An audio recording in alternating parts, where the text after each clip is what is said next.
বন্ধুরা, বাংলা ও বাঙালি রান্নাঘরে আপনাদের নমস্কার। তো আজকে নিয়ে চলে এসেছি ডিমের চপের রেসিপি। তো ডিমের চপ তৈরি করতে কি কি উপকরণ লাগবে চলো দেখে নিই। ডিমের চপ তৈরি করতে প্রথমে আমাদের লাগবে এখানে আলু, ডিম, পেঁয়াজ কুচি, লঙ্কা কুচি, আদা কুচি, রসুন কুচি আর তেল। আর তার সাথে ভাজা মশলা একটা লাগবে। তার জন্য এখানে নিয়ে নিয়েছি শুকনো লঙ্কা গোটা, গোটা ধনে, গোটা দারচিনি, জিরে আর এলাইচি। যেটা দিয়ে হবে শুকনো একটা পাউডার, যেটাতে আমরা ইউজ করব। আর এইগুলো পুরোটাই রেসিপিতে লাগবে। তো চলুন এবার কিভাবে আমরা বানাচ্ছি সেই পদ্ধতিটা দেখে নিই।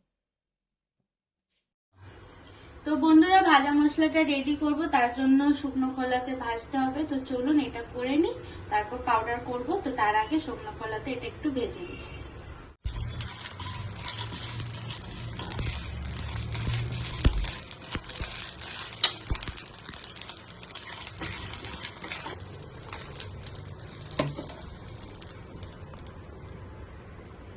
তো বন্ধুরা, আমার আলু সিদ্ধ লাগবে, তার জন্য আমি এখানে আলু নিয়ে নিয়েছি। এই যে, তো এই আলুগুলো এখন আমি দু টুকরো করে কেটে প্রেসার কুকারে সিদ্ধ করে নেবো। তো এখানে কুকারের মধ্যে দিয়ে দিয়েছি আলুগুলো। তো চলো আলুগুলো সিদ্ধ করে নিই। তো বন্ধুরা, এখানে আলুটাও সিদ্ধ হয়ে গেছে। তো এখন এটা আলুটা প্রথমে ছাড়িয়ে, খোসা ছাড়িয়ে আমি ম্যাশ করে নেব। প্রথমে খোসাগুলো ছাড়িয়ে নেব একটা একটা করে।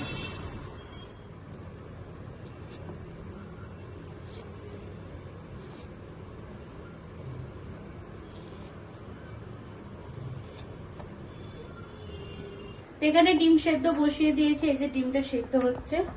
তো ডিমটা সিদ্ধ হোক, ততক্ষণ আমি এই ভাজা মশলাটা রেডি করে নিই, মানে পেঁয়াজ রসুন এটা পুরটা।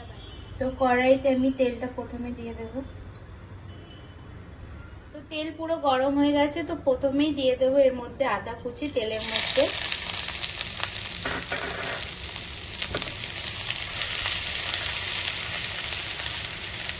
তারপর দিয়ে দেবো রসুন কুচি। রসুন কুচিটা একটু বেশি লাগবে।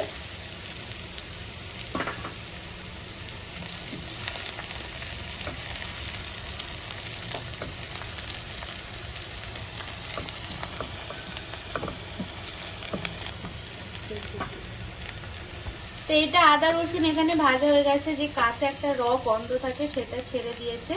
তো এর মধ্যে এবার পেঁয়াজ কুচিটা আমি অ্যাড করে দেবো।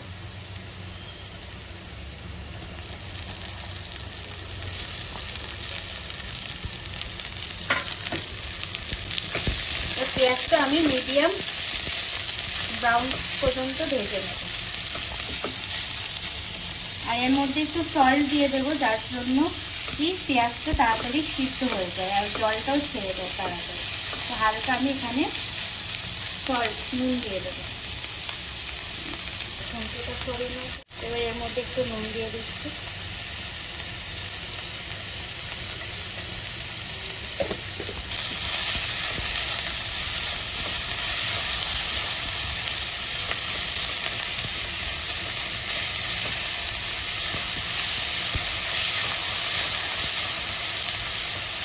তো বন্ধুরা, পেঁয়াজের দেখুন কালারটা একটু হালকা চেঞ্জ হয়ে গেছে।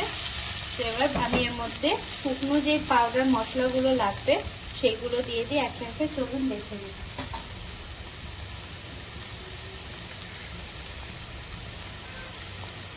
তো প্রথমেই দিয়ে দেব হলুদ গুঁড়ো,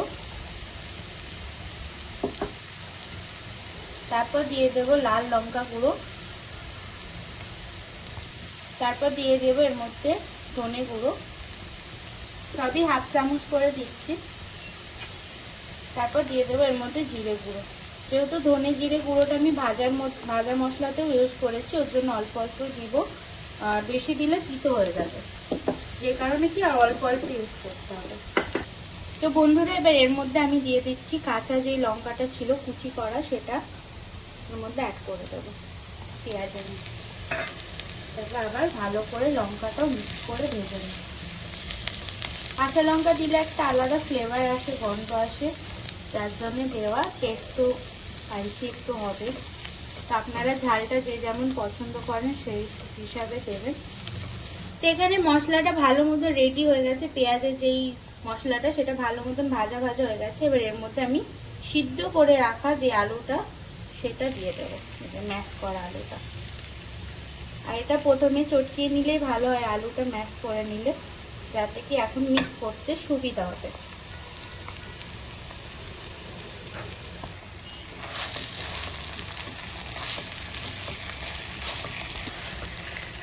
এটা এবার আস্তে আস্তে করে সুন্দরভাবে পুরো আলুর সাথে মশলাটা মিক্স করে আলুটাকেও ভাজতে হবে এরকম করে।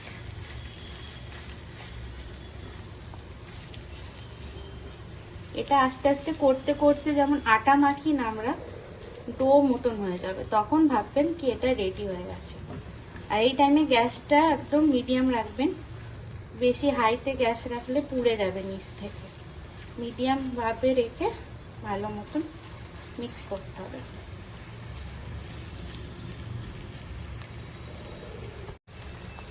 তো আলুটা ভালো মতন ভাজা ভাজা করে নিয়েছি। এবার লাস্টে আমি এতে অ্যাড করব যে ভাজা মশলাটা বানিয়েছিলাম সেইটা।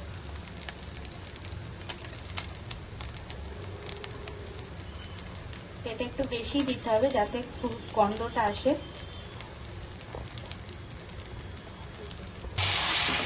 এটা আবার ভালো করে মশলার সাথে মিক্স করে নিতে হবে।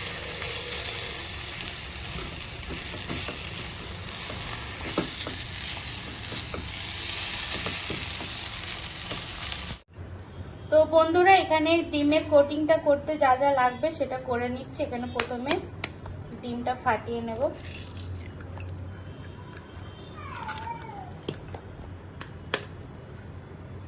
একটা দুটো ডিম নিচ্ছি। এবার এর মধ্যে দিয়ে দেব 1 চামচ কর্নফ্লাওয়ার,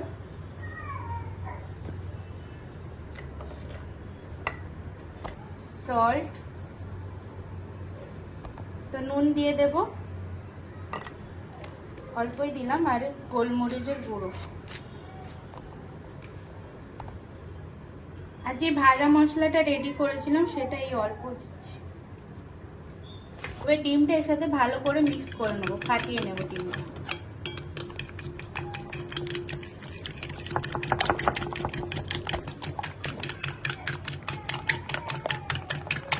তারপর একটা ডিম এই আলুর মধ্যে নিয়ে নেব, উল্টিয়ে অর্ধেক করে নিয়েছি ডিমটাকে। এর একটু একটু করে এরকম করে কভার করে দেবো ডিমটা আলুটা দিয়ে। এইবার আর যেখানে একটু ফাঁকা ফাঁকা থাকবে সেখানে তোমরা এরকম একটু একটু করে আলু নিয়ে দিয়েও দিতে পারো। এটা পুরো তৈরি করে নিচ্ছি। একটু হাত দিয়ে এরকম শেপ দিয়ে দেবে হালকা হাতে, তো হালকা ভেঙে না যায় আবার। দেওয়ার পর এই ডিমের গোলাটা আস্তে করে দেবো।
বন্ধুরা তেল এখানে গরম হয়ে গেছে আর আমার সব ডিমের চপ রেডি করে ফ্রিজারে একটু রেখে দিয়েছিলাম। এবার এটা ভেজে নেব।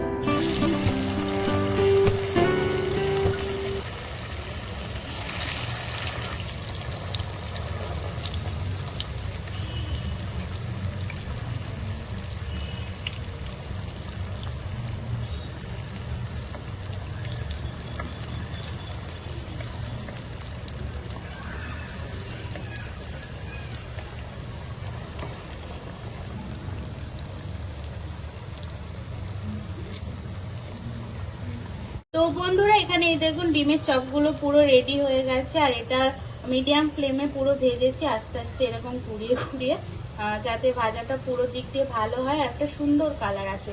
তো আমার এই ডিমের চপগুলো পুরো ভাজা হয়ে গেছে, তো আমি এবার একটা একটা করে পুরোটা তুলে নেব।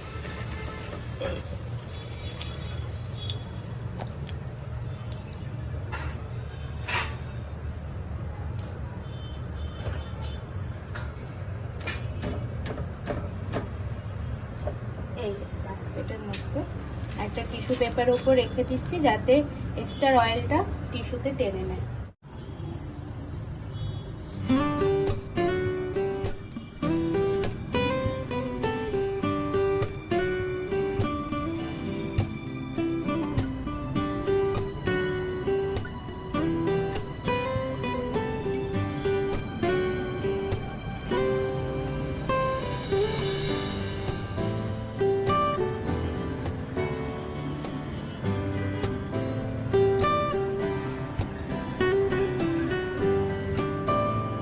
চলুন একটা ভেঙে দেখিয়ে দিই দুভাগে, ভিতরটা কি সুন্দর হয়েছে।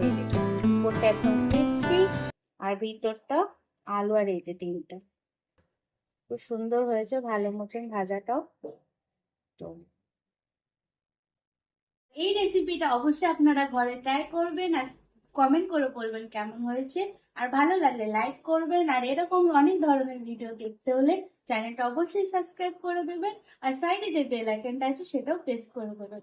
তো আজকে এখানেই, টাটা, বাই বাই।